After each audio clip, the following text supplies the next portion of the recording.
The landing stage of flight is defined as being that stage of flight commencing from 50 feet above the landing threshold and terminating when the aeroplane comes to a complete stop. The 50 feet point is sometimes referred to as the landing screen height. The landing screen height is fixed at 50 feet for all classes of aeroplane, unlike the takeoff screen height, which is 35 feet for Class A aeroplanes and 50 feet for Class B aeroplanes. At the landing screen height, the aeroplane must have attained the landing reference speed, known as VREF. VREF for Class A aeroplanes must be no less than the greater of 1.23 times the stall reference speed in the landing configuration and the velocity of minimum control in the landing configuration, VMCL. VREF for all other classes of aeroplane must be no less than 1.3 times the stall speed in the landing configuration, and for multi-engined aeroplanes, also at least VMCL. VREF is a very important speed to attain, since the landing distances in the aeroplane flight manual are based on aeroplanes flying at VREF. Therefore, if a landing aeroplane is not at VREF, the landing distance given by the manual will not be achieved by the pilot. A landing carried out at a speed other than VREF could seriously jeopardize the safety of the landing. The landing can be divided into two parts. We call these the airborne section and the ground run or landing roll. The first part, the airborne section, starts from the landing screen height of 50 feet and ends when the aeroplane's main wheels touch the landing surface. The airborne section is usually given as being about 1,000 feet in length. Within the airborne section, certain critical actions take place. On descending through the screen height, the thrust is reduced to 0 and the aeroplane pitch attitude is increased slightly so that the aeroplane is in a slight nose-up attitude. The increase in pitch attitude helps to arrest the rate of descent, and the reduction in thrust to 0 reduces the speed. This procedure of reducing thrust and increasing pitch is known as the landing flare, although other terms like round-out are commonly used. The landing flare will allow the aeroplane to touch down onto the runway using the main wheels first. It is important to understand that the technique of flaring the aeroplane differs from one aeroplane to another, and especially so between light general aviation aeroplanes and large commercial jet airliners. The second part of the landing is the ground run or landing roll. This is the distance covered from touchdown until the aeroplane comes to a full stop. As with the airborne section, there are a few critical actions that are carried out. Once the main wheels have settled onto the landing surface, reverse thrust and lift spoilers can be activated. And as the speed decreases further, the nose wheel will then settle onto the landing surface. Braking force is now applied, and the aeroplane will slow to a stop. However, in normal operations, the aeroplane does not stop on the runway. Rather, the aeroplane is slowed to a safe speed, where it can then be steered off the runway and taxied to the disembarkation point or ramp. The combined length of the airborne section and the ground run or landing roll is known as the landing distance required. Pilots need to make sure that the landing distance required does not exceed the available landing distance. In order to better understand landing performance, we need to analyse the forces acting upon the aeroplane and how these forces might be modified throughout the landing. The first of the forces that we will consider is weight. As you have learnt already, weight acts vertically downwards towards the centre of the Earth from the centre of gravity. During flight, weight is mainly balanced by lift. However, once the aeroplane is on the ground, weight is balanced by the reaction of the ground acting up through the wheels on the undercarriage. The weight of the aeroplane on landing will be less than at takeoff, due to the fact that fuel has been consumed. There is, however, a maximum structural landing mass which must not be exceeded. Let us now consider lift. Whilst lift helps to balance weight when in the air, once the aeroplane is on the ground, lift is no longer required. In fact, during the landing roll, lift is detrimental to the landing performance. Producing lift will reduce the load placed on wheels, and therefore decrease the braking effect. In large commercial aeroplanes, once the main wheels have settled on the runway, the lift spoilers or lift dumpers are deployed, which act very quickly to disrupt the airflow over the wing and destroy lift. Whilst in level flight, the forward-acting force of thrust is essential to maintain sufficient speed for the wings to provide lift. During landing, because the aim is to bring the aeroplane to a stop, the thrust force must be reduced to 0. Any residual thrust would be detrimental to the landing performance. However, large propeller and jet aeroplane engines have the capability of redirecting the force of thrust in order to generate a braking effect on the aeroplane. This is known as reverse thrust. Reverse thrust helps to reduce the aeroplane's forward speed.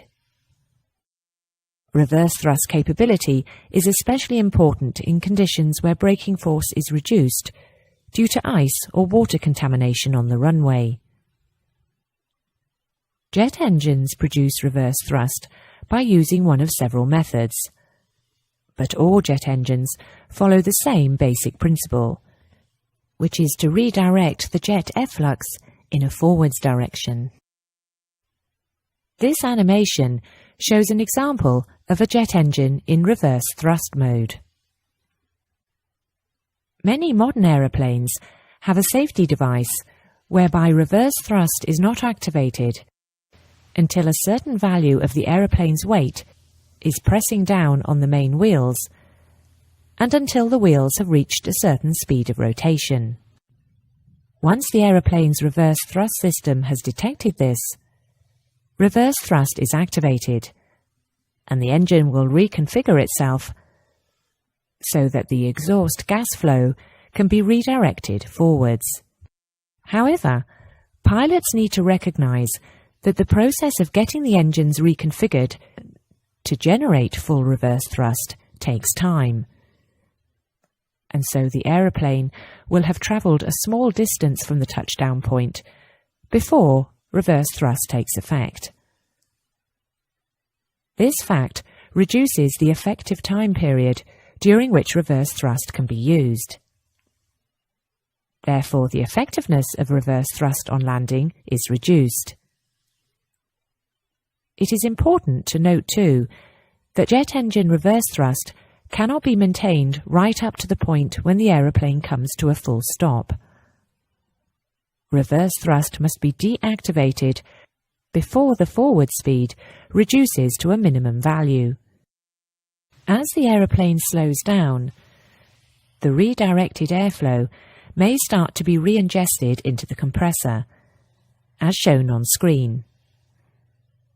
This means that the jet engine recycles its own gas flow, which significantly increases the engine temperatures, but it also means that debris on the runway can be sucked into the engine, potentially causing major damage.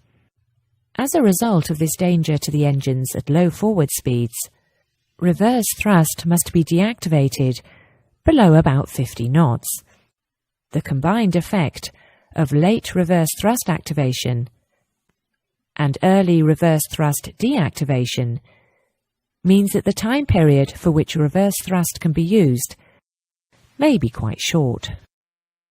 Large turbopropeller aeroplanes are also able to generate reverse thrust by redirecting the airflow forwards, but they do so in a very different way than that employed by a jet engine. For forward flight, the propeller blade is angled in such a way as to displace air backwards, thus producing forward thrust. This produces a forward force, as shown. In order for the propeller blade to direct air forwards and create a rearward acting force, the blade angle must change to the position illustrated here. The blade angle required for the propeller to generate reverse thrust is known as reverse pitch. Because only a change of blade angle is required, a propeller aeroplane can switch from forward to reverse thrust far quicker than a jet aeroplane. This means that a propeller aeroplane can use reverse thrust earlier in the landing roll than a jet aeroplane. A propeller aeroplane can also maintain reverse thrust until the aeroplane comes to a full stop. This capability gives the propeller aeroplane a greater braking advantage over the jet aeroplane during landing. In summary, the usable period of reverse thrust in the landing roll is shorter for a jet aeroplane than for a propeller aeroplane. For this reason, the authorities have laid down less stringent landing performance regulations for propeller aeroplanes. The precise nature of these regulations will be discussed later.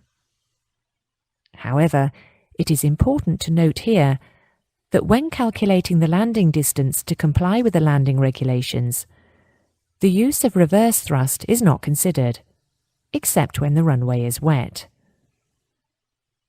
Therefore, when reverse thrust is used, the landing distance achieved should be considerably less than the calculated landing distance.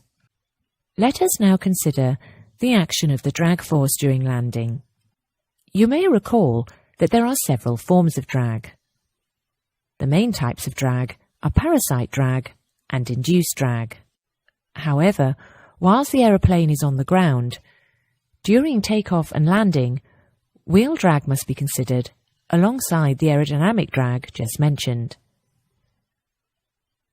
The aim of the landing is to bring the aeroplane to a stop safely within the confines of the runway. In order to decelerate, sufficient rearward directed forces need to act on the aeroplane. Consequently, in addition to reverse thrust, aerodynamic drag plays a very crucial role in landing. Of the two types of aerodynamic drag, we'll deal with induced drag first. Induced drag is dependent on lift and is proportional to angle of attack. During the airborne section of the landing, there is still a large amount of lift being generated, and the angle of attack is relatively high.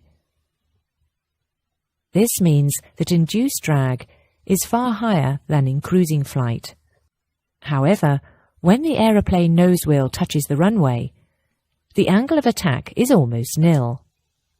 Induced drag is consequently reduced to almost zero. The second form of aerodynamic drag is parasite drag.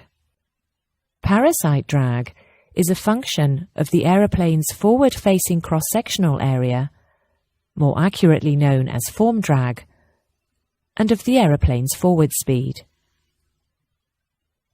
The configuration of the aeroplane for landing is such that the flaps and slats are fully extended, which significantly increases the aeroplane's form drag, and therefore significantly increases parasite drag.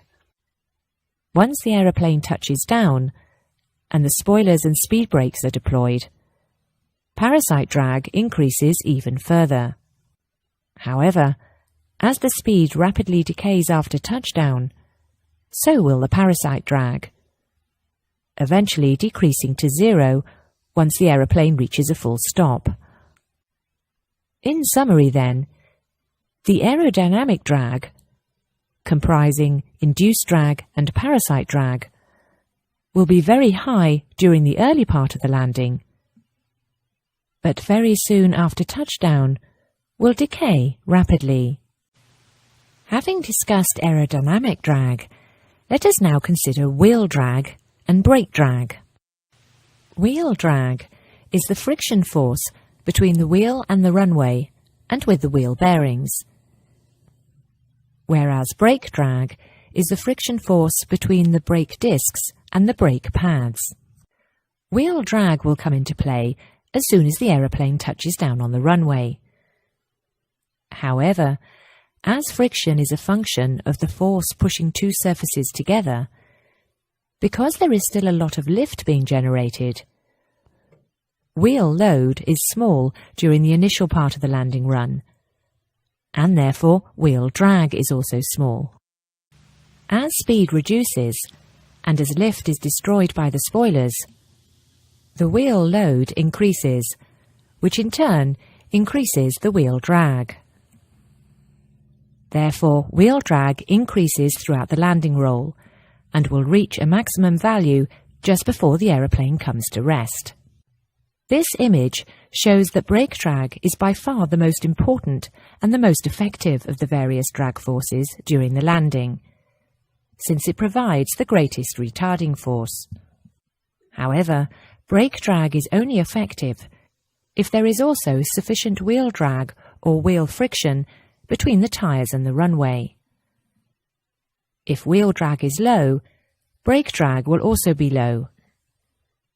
Consequently, the brakes are effective only if there is sufficient friction between the tyres and the runway. Using this example, we see that during the early part of the landing run, when there is not much load on the wheels, and therefore not much wheel friction, brake drag is consequently ineffective in slowing down the aeroplane. However, as the lift reduces and more weight is placed on the wheels, brake drag does become more effective in slowing down the aeroplane. Therefore, brake drag increases as the landing roll progresses. This concept is why pilots need to destroy lift as soon as possible after touchdown, so that the braking action can be at its peak effectiveness early on in the landing. This diagram shows how important the spoilers are in improving the brake drag effect. In most large commercial aeroplanes, however, the braking action may not actually be carried out by the pilots. Instead, it can be carried out by a highly effective automatic anti-skid braking system. This braking system can be set to low, medium or high braking levels, or levels 1 through to 3, and is especially important to use when landing on contaminated runways. These pictures show what happens when the anti-skid system fails and the wheels remain locked. This last part on the discussion of the forces will summarize the drag forces on the aeroplane during the landing roll. The first of the drag forces we discussed was aerodynamic drag. As speed decreases during the landing run, aerodynamic drag, comprising parasite and induced drag, decreased. Brake drag, on the other hand, increased during the landing roll as more load was placed on the wheels. Notice that during the early part of the landing roll, aerodynamic drag provides the majority of the drag, whereas once the speed has dropped below 70% of the landing speed, brake drag provides the majority of the drag. The last line on the graph is total drag. From this line, you can see that during the landing roll, total drag increases. Overall, you can see how important brake drag is. If the brakes were to fail, or the landing surface is very slippery, then the loss of braking would cause the landing performance to massively deteriorate, therefore increasing the landing distance. Next, we'll examine what determines the landing distance and also what roles the four forces play. In order to do this, let's briefly detail the formula that is used to calculate the landing distance.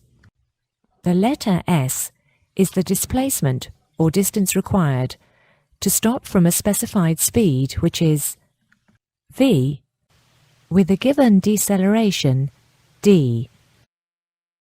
Deceleration is force divided by mass.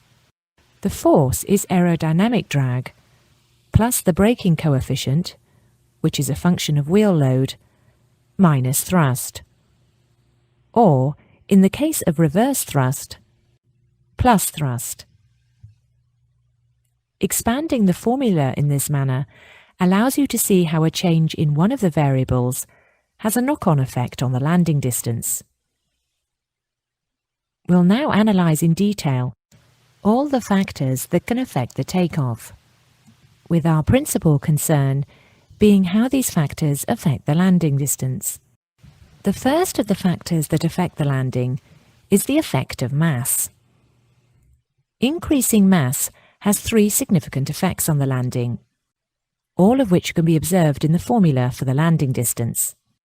The first is that a greater amount of mass for a given force applied will reduce the deceleration that the aeroplane can achieve. Essentially, the heavier the object, the harder it is to decelerate it. This is the effect of momentum. More mass will create more momentum. If the deceleration of the aeroplane is reduced, then the landing distance will increase. The second effect is not as apparent as the others. A heavier aircraft requires more lift in order to fly. To get this extra lift, the aeroplane will need to travel faster through the air. This means that the aeroplane will need to decelerate from a higher landing speed. Stopping from this higher speed will require a greater distance, and therefore the landing distance will increase. A third effect of mass is that there will be more load on the wheels, and therefore wheel drag will increase. An increase in wheel drag will allow a greater braking force to be applied. This increases the deceleration of the aeroplane. If the deceleration of the aeroplane is increased, then the landing distance will decrease. In summary, the effect of increasing mass has three effects on the landing performance. Two of them are detrimental, but one is beneficial. The overall effect, as shown on screen, is that increasing the landing mass increases the landing distance. Always ensure that the aeroplane mass is within the performance limitations and never exceed the maximum structural landing mass. Mass calculations are dealt with more comprehensively in the Mass and Balance course as part of the theoretical training. The next factor which will affect the landing performance is the air density. This has two effects. The first effect is that a reduced density means that the amount of reverse thrust produced by the engine is reduced. Reduced engine reverse thrust will decrease the deceleration force, and as a result, the landing distance will be increased. The second effect of a low density concerns the landing speed. You will recall that although the landing speed is based upon an indicated airspeed, the true airspeed will be higher in low density. This means that the aeroplane is actually approaching at a faster speed and will therefore require a greater landing distance to stop in. Although the full explanation is outside the scope of this course, high temperatures, high altitudes, and high humidity will all decrease the density of air, and therefore increase the landing distance.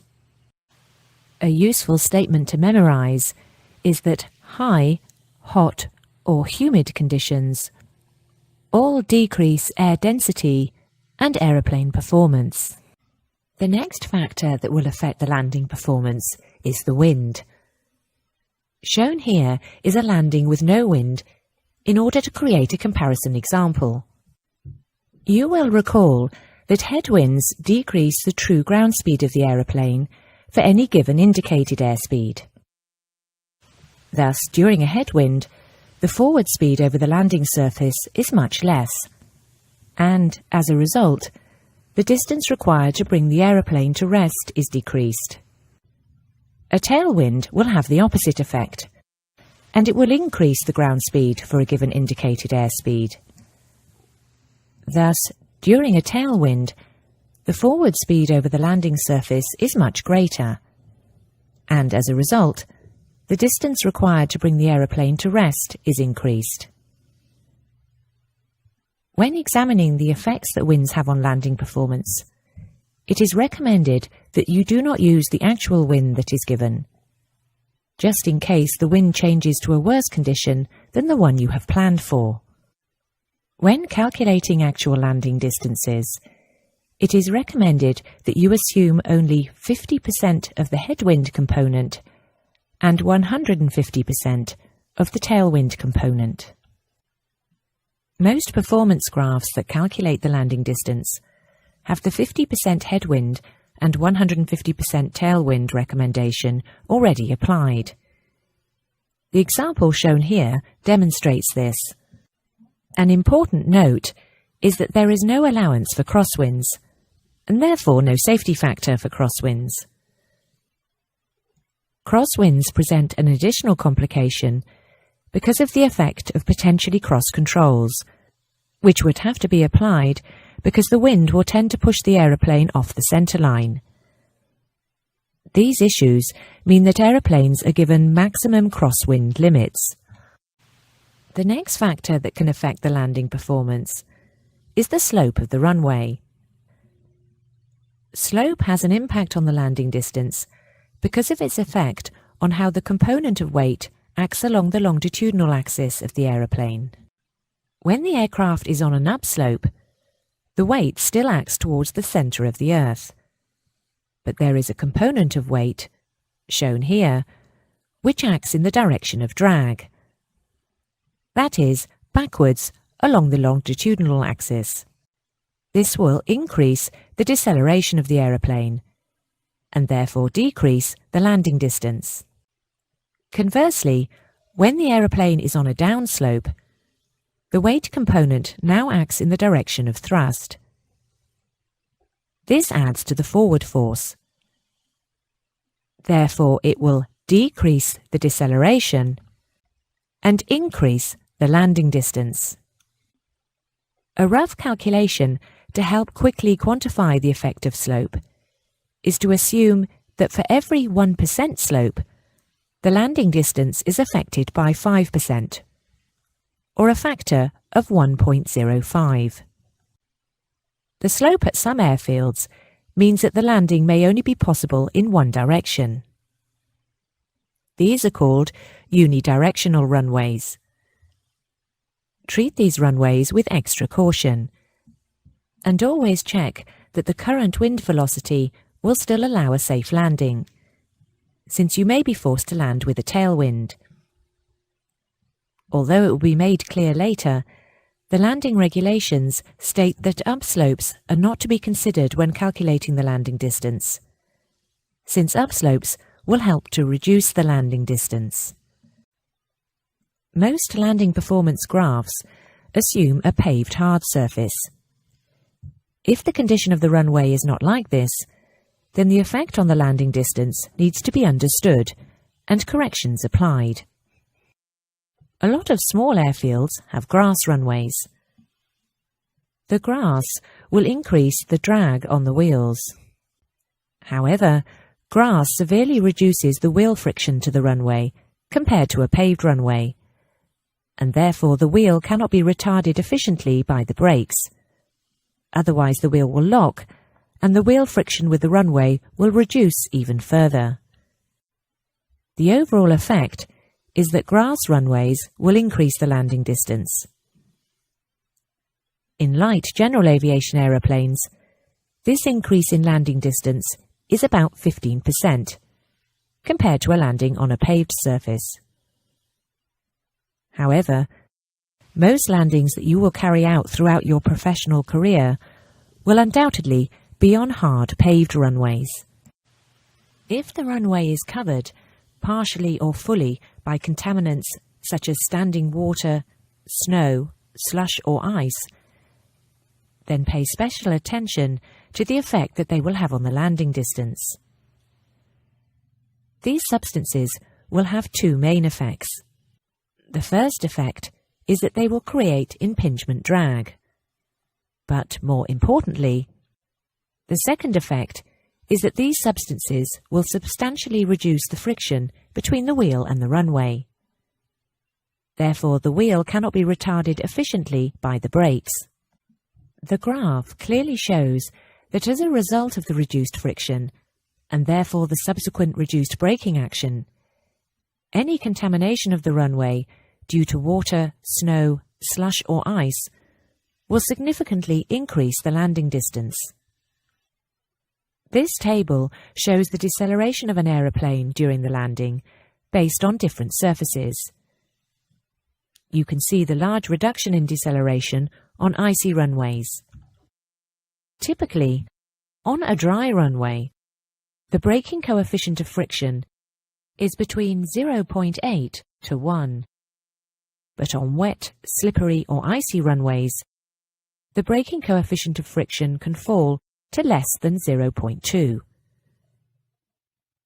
Shown to the left and right of the runway friction values are the runway terminology and ATC friction reports. These help to provide aircrew with more information about the conditions for landing. Because of the lack of effective braking on slippery surfaces, the aerodynamic drag and reverse thrust become much more important in bringing the aeroplane to a stop, as shown in the diagram to the right. Notice that on flooded or icy runways, reverse thrust accounts for 80% of the deceleration force, confirming its importance as a deceleration tool. Next, you'll hear a commentary from a Canadian air traffic controller about a situation when the runway was slippery. We had some freezing drizzle fall while the temperature remained near freezing. This left an ice-covered runway. The Dash 8s didn't say anything about braking action. Then a BAE 146 landed. I watched him drop off the radar and gave him several seconds to get slowed down. I told him to take the first available right turn and report off the runway on my frequency, so the Boeing 757 behind him could get a landing clearance. He responded saying, "Well, we're still sliding here. We'll let you know when we get stopped." After what seemed like an eternity, a shaken voice came over the radio. "We're just getting it stopped now, about 75 feet from the end of the runway. We'll call the braking action nil." I reported this to the 757, anticipating that he may not want to land. He asked for a landing clearance, which I gave him. Upon landing, the 757 reported braking action fair and turned onto a taxiway about 1,500 feet from the end of the runway, without a hint of panic in the voice. What a difference thrust reversers can make. Of all the phases of flight, it is the landing phase which is the most susceptible to severe weather conditions. The low altitude, low speed, low thrust settings and high drag during the landing phase mean that the aeroplane is at its most vulnerable. Landing when wind shear is observed or forecast should be avoided. But if conditions are within limits, then landing at a higher speed should be used. But caution should be exercised, since the higher landing speed will greatly increase the distance of the airborne section and ground roll of the landing. The microburst is the single most hazardous weather phenomenon to aeroplanes close to the ground. We briefly discussed the microburst phenomenon in the takeoff section, but in landing it represents an even greater threat. However, there are certain clues which can give a pilot advance warning. The most obvious clue to a potential microburst are the tendrils of rain found beneath a storm cloud, which are called virga or fall streaks. Virga is precipitation falling but evaporating before it reaches the ground, as shown here. In the absence of a specific guidance, here are some suggested techniques for identifying and dealing with a microburst encounter whilst on the approach to land. Initially, there will be an increase in airspeed and a rise above the approach path, caused by the increasing headwind. On modern aeroplanes, a wind shear alert is usually given. This should be seen as the precursor to the microburst. Any hope of stabilized approach should be abandoned, and a missed approach should be initiated. Wind shear, wind shear, wind shear. Without hesitation, the power should be increased to go around power, the nose raised, and the aeroplane flown in accordance with the missed approach procedure. Typically, the nose attitude will be about 15 degrees, and the control column should be held against the buffet or stick shaker. The initial bonus of increased airspeed may now be rapidly eroded as the downdraft is encountered. Airspeed will fall, and the aeroplane may start to descend despite high power and high pitch angle. The point at which the tailwind starts to be encountered may be the most critical.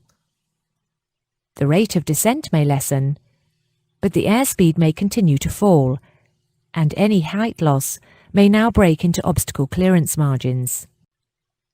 Maximum thrust is now usually needed, and the nose attitude kept high on the stall warning margins to escape the effects of the tailwind. Had the go-around not been initiated at the early warning stage, then it is highly unlikely that the aeroplane will survive the encounter. It is advisable to delay the approach or divert if there is suspected wind shear or microburst in the immediate vicinity of the aerodrome. There are too many cases to list of pilots who have attempted to land in bad weather, and they have sadly perished, along with many passengers. Most of these occurrences were avoidable had due account been made of the situation. The last factor to consider that affects the landing is the configuration of the aeroplane in terms of the flap settings. Flaps are trailing edge devices used to increase the camber of the wing and generate more lift, thereby reducing the landing speed. However, the use of a lot of flap will dramatically increase aerodynamic drag as well. This is a benefit in landing and helps to slow the aeroplane down. Let's take a look at how different flap angles can affect the landing distance. With no flap, the aircraft will have a much faster approach speed and have very little aerodynamic drag. Therefore, the landing distance will be large. However, with some flaps selected, the approach speed is less, there will be more aerodynamic drag, and consequently, the landing distance will be smaller. However, with full flap, the approach speed is minimal and the aerodynamic drag is maximized. Therefore, the landing distance will be least compared to other flap settings. Having full flap selected for landing allows the aeroplane to maximize its landing mass. However, there is a disadvantage with having full flap if there was a situation where the aeroplane needed to abort the landing and go around for another attempt. You will recall that large flap angles greatly deteriorate the climb performance compared to no flaps. Therefore, in a go-around, after the climb has been established, retract the flaps as soon as possible in the manner prescribed in the aeroplane flight manual. This completes the lesson on general landing performance. In this lesson, you should have learned and understood all the components affecting the landing, and more importantly, what determines the landing performance. Learn the capabilities of your aeroplane and never attempt to exceed them. Never fall prey to time pressures, and never cut corners in your landing preparations or your landing checks. Always prepare for the worst.